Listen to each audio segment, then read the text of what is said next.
I went to the shoe repairers. What? Is that the mojo? Not new to you, new to Barry. Because that cunt hasn't been here for a few weeks. Yeah. Keeping track. Anyway, I went to the shoe repairers, obviously, to try and get these things. And I blew me on the car. I said, hang on a minute. I said, I know you from the, you were at the TA office. He said, no, not me, mate. I said, well, it's you. You're in the army. You were in this house. It's not me, mate. He said, no, it's you. He went, mate, look. I've got souls, but I'm not a soldier. I've got souls, but... I tell you what, if you can get a fucking funnier joke than that, yeah, there we go. All right. Anyway, talking about jokes, let's get one of the finest acts that's rolled up here in the last couple of weeks. No, last couple of 12 months, couple of years. Neal Cantillion!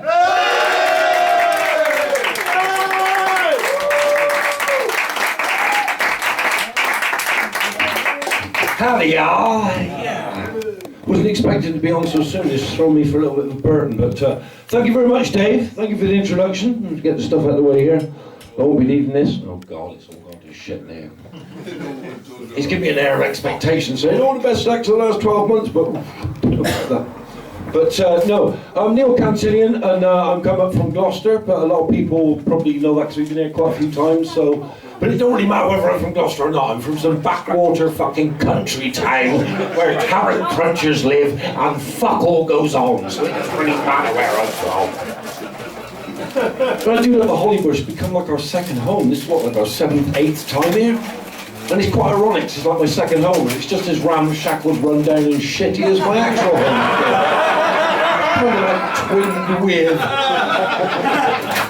kind of thing, you know. And I do love being on this stage, if we can really call it a stage, although these kind of like tiled steps, it reminds me of the old swimming baths when I was young, you know, the step with the armbands on that. I don't like to do that. I don't like that. Hurt me leg a bit, ladies and gents. I was out running the other day and I really hurt me calf. So I apologised to it and took it to the vets. Apparently it's going to grow into a nice healthy cow. But, and I love this as well, this old sort of like 80s gimmicky shit is great, you know what I mean? It's like, Dave bought it at an auction for the multicoloured swap shop in Croxton. But I feel like somebody's going to come out there and do a really shit impression of fucking Rihanna or Robbie Williams. Tonight, Matthew, I'm going to be Christopher Biggins. So you can't have up here, and you know, I noticed it's cooling. You know, it's cooling down a little bit now. It's been a great summer. It's been some real hot weather again, but you know, I know it's finally starting to cool down. It's finally starting to turn a bit like that 3-week-old pot of coleslaw I got in the fridge. Cooling down. And we're on what? We're on August the 15th already. This year's just flying on by. It's motoring by, isn't it? You know, the thing is, this year for me it's been a year of recovery. You know, like we've given up drug addiction and getting away from like narcissistic relationships and abuse. It's been a real fucking discovery year. So it's a year where I've had to keep moving, you know. And that's just as well, because you can't stand still for too long in Gloucester or else they'll turn you into a Tesco Express. You've got to keep moving. You know, and I have, you know, it's one of those years where I've got over that abuse and, you know, for the first time in probably 20 years, I actually feel at peace with the world, you know, genuinely at peace. Apart from certain people I work with who really fucking grip my shit with everything they fucking do. And those fucking wankers who stand at cash points too long counting your money want to give them a fucking donkey punch in the neck. And apart from that, you know, life's good. It's probably because the antidepressants I'm on. You know, I've been on the anti-Ds now for about 5 months. And I remember before I was on the old citalopram, fucking Mickey Mouse shit. 50 gram of sertraline a day, I'm like... Fuck off. You know, it's great, but don't you think it's kind of funny that people never really confess about being on legal drugs, you know? Nobody ever goes, you know, I went to the doctor the other day and he's got me on sertraline, and I actually feel quite good. But we quite happily go, hey, I've got a banging bag of coke, you fancy a line? Nobody has ever, like, you know, I went to the doctors and, you know, this stuff's kicking in, it's real good, but we're like, hey bro, I got some banging weed, you want a split? It was a weird one, you know? We won't confess we've been to get help, but we'll all fucking cram into a toilet cubicle and snort a line off a fucking lid that's been fucking touched by 30 shitty pair of hands since it was last one. But will we admit we're on sertraline now? 3 blokes happily go into a toilet cubicle. We're about to play doubles with George Michael. Never confessed to fucking Auntie-D's though, but no, they're great. Yeah, Auntie-D's are cool, man. Where are we? Sorry, I wasn't prepared, so I should be. Let me put you on hold for a minute.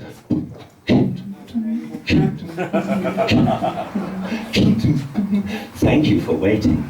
Your call is valuable to us. Your call is number 3 in the queue. Please continue to hold.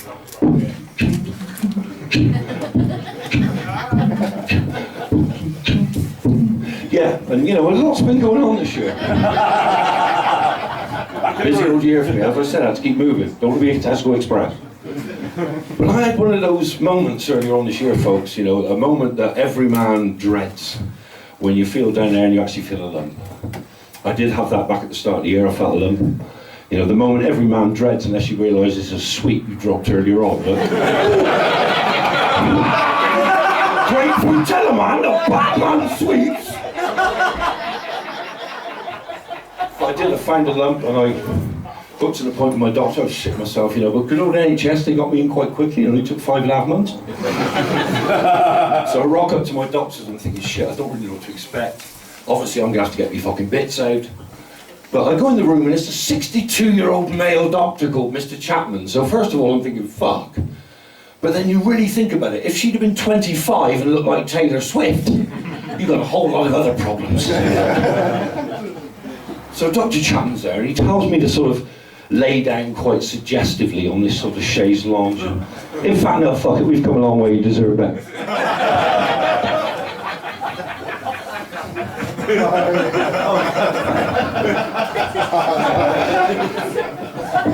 Well, don't think they're coming off, we've only just met. I don't know you that well, except for maybe Shelley, Stubbo, Emmy, Dave, Mary, but the rest of you have to leave till we finish. So anyway, Dr. Chapman's having a sort of little feel around and doing this, and I'm thinking, fuck, you know, I never thought I'd be in this position in my life. Nor this one. But he's feeling around and I'm sort of looking at the ceiling thinking, fuck. So I ask him the only question you're going to ask a man while he's doing that. So doctor, have you been doing this long? Looks at me and says 43 years. But I kind of knew that by his experienced cupping motion and gentle genital caress. So he's feeling around and I'm thinking of my nan dressed as Princess Leia, so you know, to try and keep it down. And he finally says to me, get out and turn him up, and I said, did I have to?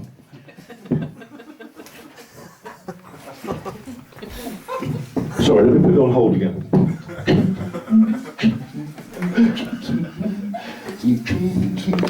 Thank you for holding. Your call is number 2 in the queue. Your call is valuable to us.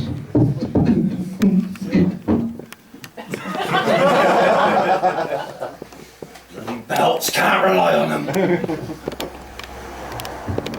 So anyway, he fucking finally snapped his gloves off as I pulled my trousers up and he told me the greatest news I wanted to hear, and he said, it's nothing to worry about, Mr. Cantillion. He said, it's merely an epididymis cystitis. Whoa, dude. He said, yes. He said, all it is a little cyst on your ball bag. He said, it's nothing to worry about. He said, 10 days of medication and he said, it'll be gone. I never ever thought I'd be so happy after an old man had touched my balls as I was then. What a great word, epididymis cystitis. It's a great thing. I'm thinking if I ever become a Scientologist, it's what I'm going to call my kid. You know, I'm going to have 3 kids. Like, yeah, this is epididymis cystitis, anti-disestablishmentarianism, and bespoke fitted kitchen.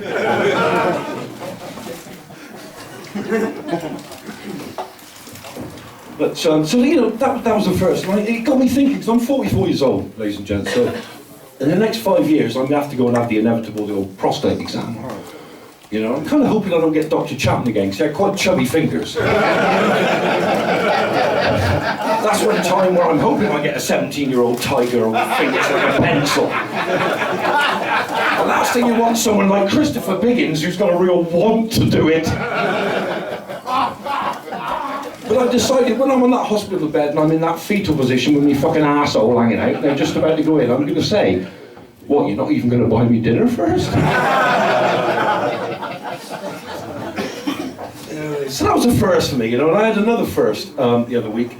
I needed my hair cut, and my usual barber had gone to Mexico for 3 weeks. Inconsiderate bastard. But he was going to go to Mexico, and I think, what are you going to go there? It's stuffy, it's hot, and it stinks of shit. You might as well spend the fucking summer in Gloucester bus station toilets and save yourself £2.5 grand. Probably have less beggars. But yeah, I went to a Turkish barber's, and I thought, you know, they're kind of, in Gloucester they're great, because, you know, they're open for like 12 hours a day, 6 days a week. They're a bit like Tesco Express. And you go in there and there's like the father, 7 sons, a cousin, 12 uncles. It's a bit like a Turkish mafia, but I thought, well, I've got to get this done, so it's got to be done. And, so I went in, they start cutting hair, the guy, one kid puts me in the chair, he's like, yeah, okay, my friend, you'll come sit down here. He's got a bit of a gimpy eye and like a slash on his face where he looks like he's been a bit of a knife fight, you know. And he starts doing my hair and he's doing all this weird stuff on the back of my head, but the cut was pretty good. And he said to me, you know, do you want the beard shaped up and stuff? And I was like, yeah, and you know, it made me a little bit paranoid, you know, because I don't know about you guys, but I was raised on, you know, gangster films, watched a lot of gangster films and stuff, and a Turkish man with a blade. It would have been an ominous fucking scenario. So I let him do this, and he's flicking this blade around in his hand. I'm like, fuck me, this guy's used this before. Well, probably just as well, because you wouldn't want fucking Stevie Wonder to do it now, would you? So he's sharpening his blade. He's like, is that okay for you, my friend? Yeah. So he lathers me up real good. In a kind of killer, sort of emotional. That's what I'm thinking in my head because of all the gangster films. And he starts to shave, and he's cutting real swift. And he's looking at me real close with a slightly gimpy Turkish eye covering his face. And like, this guy's done this before. And then he starts getting up towards the jugular. And he's like, is that okay for you, my friend? I'm looking at him with this bead of sweat, and I'm going, oh, you're doing a wonderful job, my friend. And he's like, okay, you like that? I'm like, yeah, just hurry up and fucking finish, because I'm scared of it. And the problem was they had a flat screen on in the pub that was showing like the Al Jazeera news or something. And every now and again he's like looking up and he's looking. And I started getting real paranoid delusions that all of a sudden you're going to get the English have stormed the Turkish embassy. He goes, you fucking English, please. Boom, down on my throat. Because there's no coming back from that one. If he slits the jugular, you're losing 7.5 pints of blood in about 60 seconds. That's not a recoverable injury. But he did a good job after me shitting myself. I let him do his thing and he did a good job. And I thought afterwards, it was 17 quid for the hair and the beard, but he did a good job. And I thought, as I was giving him the money, that's the first Turkish man I've ever given money to that hasn't asked me if I want sauce and salad. If I want garlic mayo on my chips. I was expecting that when he's putting hair gel in. He was like, you want gel, my friend? Chili sauce? But now I may well go back there again. And speaking of national relations, I noticed the Americans are up in arms again. You know, it's because people need them for this whole national anthem thing and, you know, the whole Black Power thing, and we're not going to sing the anthem because we're not the greatest nation in the world. Of course you're not, you fucking 250 people kill each other this year with fucking guns! Silly cunts.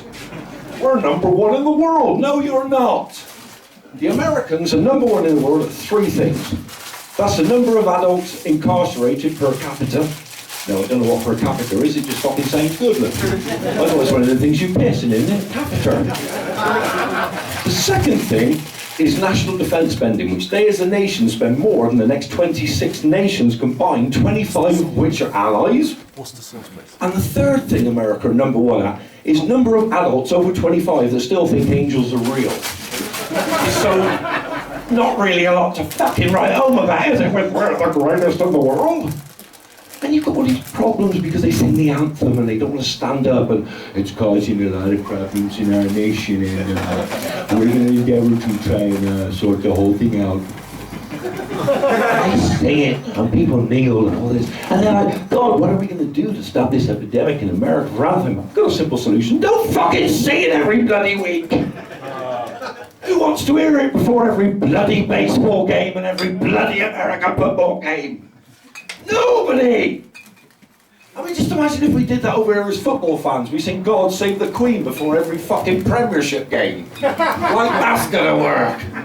Imagine the Scouse fans, they'd be like, yeah, no mate, let's wait till they finish singing that song about that Lizzie Beard, you know. We'll stay out here and make a bit more money, like, you know. Programmes, men's watches, ladies' bracelets, ladies' perfume, pork pie. It's just fucking, it's criminal, right? But, you know, the thing is, I actually went over to the States at the start of the year. I've got family over in Texas. And they're not close family, you know, that kind of family you don't really bother with until you actually want a holiday. And you're like, oh yeah, how you doing? We're coming over. So we go over and see them in Texas for 3 weeks, and fuck me, that's a place. Never seen so many rednecks in my life. And do you know, I found out an interesting fact. 74% of all vehicles on the road in Texas are pickup trucks. That's a fuck of a lot of rednecks. And I found out also that the #1 extra, like accessory that people put on their pickup trucks in Texas is actually a gun rack. 78% of people who buy pickup trucks in Texas put gun racks on the back. They're like, hey, cleaner, I just bought me a new F-150. You got alloys on it? Hell yeah. You put the gun rack on it, son? Of course I have. Hey, women. I want metallic paint, alloy wheels. You better make sure that gun rack's on there, clean. Damn right, Skeeter. And when we was over there, I'm a big fan of the NFL, the American football, and we went for a stadium tour around the Dallas Cowboys Stadium, because that's the main team in Texas. They were the first team to have like $1 billion stadium. It's an amazing stadium. So me and my dad decided we were going to go for like a stadium tour around there. And we went there, and the guy that was actually doing the guided tour, was the most incredible man I've ever met in my fucking life. Because I swear to God, one of his parents was chicken. Really, I heard his dad fucked a chicken, and that's what it's got me. Because he spoke, he was like, my name is Kenny Anderson, welcome to the football stadium. Now I'm going to be prepared to go you guys today and take you through the star room of the stadium. Now I'm thinking to myself, it's a bloody good job I know the history of the team, because I don't know what the fucking hell this guy's doing all game. I'm saying, look, can we just go on? And I can't really see what you're doing. But he's taking us through and he goes, look. Here you'll see the jersey worn by Ed Too Tall Jones in the Super Bowl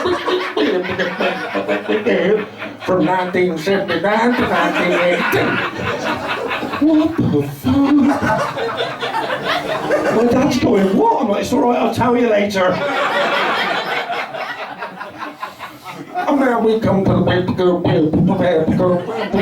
it was Roger Staubach's famous jersey in the 1981 Super Bowl when they beat the Pittsburgh Steelers 32. Well, that's just what I'll tell you later.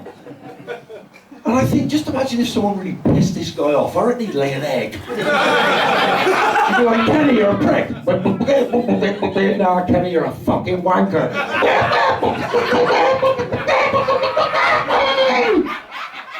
Fucking Kenny Anderson, free range. The other thing I love about Texas, the women, some beautiful women over there, really are. Most of them are dumb as a fucking stump, but there's some fucking beautiful women over there. And they fucking love the English. They're like, hello. Hello. And I'm one of those people who say what they think, you know what I mean? Or kind of stop myself at the last minute. That's why I'm still allowed in public and not arrested. But, you know, we're in this restaurant and this girl comes up, she's looking for some stuff and she's like, how are you today? She said, is that everything? Can I do anything else for you? I think, well, let me do you from behind. Well, I'm fucking bowling ball your ass. Until then, I'll stick with this 32-inch steak and picture of Miller Lite. Because I'm one of these people who really fucking thinks before I say it like it is. You know what I mean? Probably one of the main reasons why I've been single for 16 fucking months. You know, I see a girl, I'm like, God, I'll drink her bath water. I said, God, you're so fit, you'd look great stood naked in a fucking bin liner full of dog shit. I think it's from the heart. observation. You know, I thought women admire honesty, but apparently you can go too fucking far.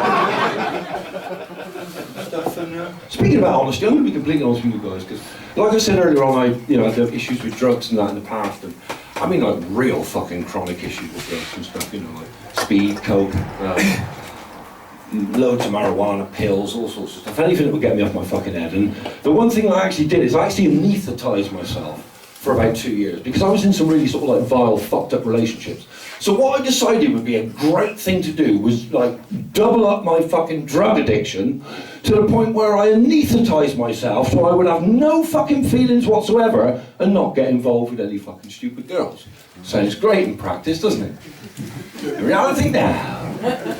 Although it is quite liberating when you're out in the town, you get some skanky bird that wants to fuck you, and you're like, no, I'm not going to stay here and fucking spend money on fucking shots with you. I'm going to go in for a spliff and watch Match of the Day. Very liberating moment, that for But it's mad, because like, after that thing of giving up all the drugs and that, you know, the blood started flowing again, and for the first time in probably 8 years, I'm starting getting morning boners again. You know, now when we were younger, we used to know the thing, we would coordinate them, but when you haven't had them for a while and they come back in your 40s, you're like, fucking hell,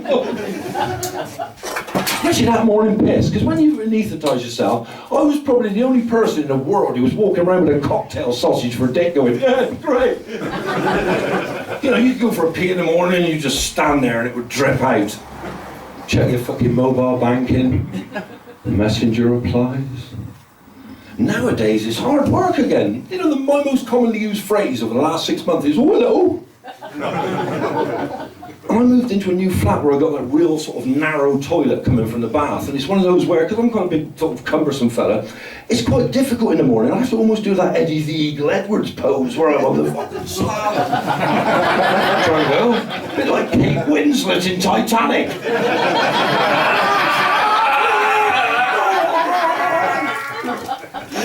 And it's mad because like, I have to sort of like get me leg up on the side, fucking bend it down like that, just like I'm about to do anal on the fucking red tube gangbang, right? You know? And the other morning I got up about 4 o'clock for a pee, and it was one of those where I was half asleep and I couldn't even coordinate it properly. In the end I thought, bollocks, I'm going to piss in the sink. So I literally just pushed it down with 3 fingers, weed in the sink, and then ended up falling asleep on the bathroom cabinet. Woke up 2.5 later, it was like, whoa, whoa. What time is it? Fuck's sakes. It looked like I've been racing slugs down the fucking mirror. But I'll tell you what, since I've given up drugs, I've got a new addiction. That's drinking hot chocolate. You know those great big Sports Direct mugs you can get? Like drinking like 3 or 4 of those a night, you know what I mean? Sloshing it all around me. I started pissing chocolate fountains. I started taking marshmallows on sticks into the toilet and having a fucking fondue party when I go. Fucking yuppie, man. But it was always a thing, like, you know, it said when I had the erectile dysfunction, people are like, mate, how can you do that? You're not a man. Why would you do or, you know, stop your primary function? Why would you do that? And there's one simple reason. Because when a man's not thinking with his dick for 23 hours a day, it's amazing what we can actually fucking achieve. It really is. And even for them girls are like, oh, you're shit in bed. No, I'm not shit in bed. I'm fucking magnificent in bed. I could stay there till 3 o'clock every fucking afternoon if you let me. Staring up at the Artex on the ceiling like that. You know, that look on your face like babies have when there's too many people in the room. Look.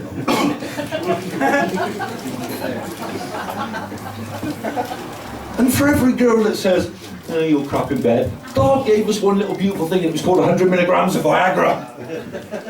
And any kind of infidelity, it doesn't matter, you know what I mean? And girls are like, you crap. It's like, no, listen, after a fucking 100 milligram of Viagra, a couple of pints and a gram of cocaine, you'll be fucking begging me to stop. Like Mr. T on them Snickers adverts. Get some nuts! Right, get in the bathroom. Right in the kitchen. You've got the neighbours going, hello? Hello, could you turn it down a bit? I'm like, look, I haven't had a shag in 6 months. I've got a bag of coke and some dick medicine. You'd be better off going out for the day.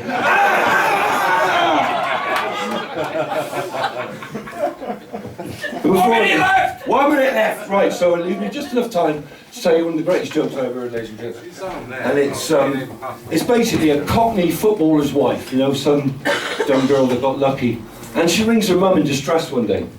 And she's like, Mum, I can't fucking take it anymore. Mum, it's doing my fucking head in. Mum's like, well, what's the matter? What's the matter? She's like, Mum, I can't fucking take it. She says, when I first got together with Damari, we used to have beautiful, lovely sex all the time, and now it's just got really like aggressive. I don't know if it's something they got in a club, but when we first made love, I had a beautiful little bum, I was like a 5p. She says, all this fucking anal battering, it's all hexagonal, like a 50p. And Mum says, well, let me stop you there, darling, let me stop you there. You've got a millionaire husband, 2 lovely kids, Mercedes convertible, house in the country. You telling me you want to give that up for the sake of 45 pence?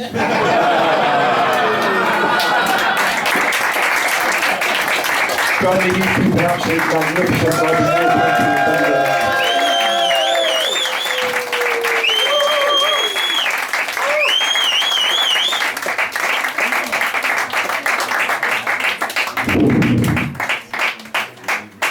Ladies and gentlemen, Neal Cantillion. There you go.